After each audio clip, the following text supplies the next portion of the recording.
गांव सुनहरापुर अपनी हरियाली, मेहनती लोगों और शांतिपूर्ण माहौल के लिए जाना जाता था। लेकिन पिछले कुछ सालों से गांव में गरीबी बढ़ गई थी। बारिश न होने से फसलें सूख रही थी, किसान कर्ज में डूब रहे थे और गांव के बच्चे अच्छे स्कूल न होने के कारण पढ़ाई नहीं कर पा रहे थे। इस गांव में मनु नाम का एक गरीब लेकिन ईमानदार और बुद्धिमान लड़का रहता था। वह पढ़ाई में तेज था, लेकिन उसके पास किताबें और कॉपियां खरीदने के पैसे नहीं थे। एक दिन जब वह पास के जंगल में लकड़ियां इकट्ठा कर रहा था, उसे एक चमचमाती हुई पेंसिल मिली। जैसे ही उसने उसे उठाया, एक हल्की आवाज आई। मनु, यह कोई साधारण पेंसिल नहीं है। यह वही चीजें बनाएगी जो सच्चे दिल से दूसरों की भलाई के लिए बनाई जाएंगी। लेकिन याद रखना, लालच करने पर यह पेंसिल हमेशा के लिए गायब हो जाएगी।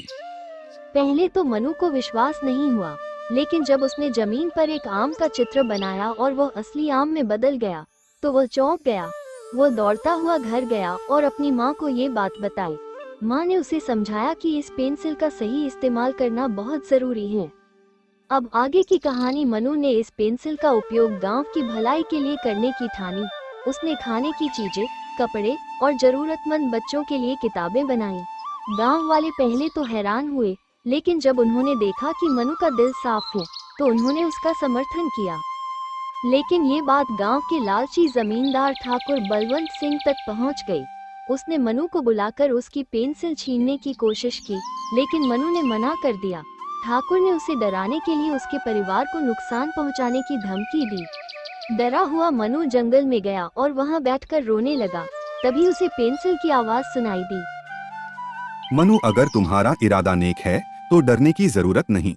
मनु ने हिम्मत जुटाई और पेंसिल से एक भव्य स्कूल, कुएं और तालाब बना दिए, जिससे गांव के लोग आत्मनिर्भर बन गए। जब ठाकुर ने पेंसिल छीनने की कोशिश की, तो पेंसिल अपने आप गायब हो गई। ठाकुर गुस्से में रह गया, लेकिन गांव वालों ने अब उसकी बात मानने से इनकार कर दिया। इस कहानी में हमें अंत में ये सीख मिली कि मनु की अच्छाई और समझदारी ने गांव की किस्मत बदल दी। अब गांव में कोई भूखा नहीं था, सभी बच्चे पढ़ सकते थे और किसानों के पास पानी की कमी नहीं थी। मनु ने सीखा कि असली जादू किसी वस्तु में नहीं, बल्कि नेक इरादों और मेहनत में होता है।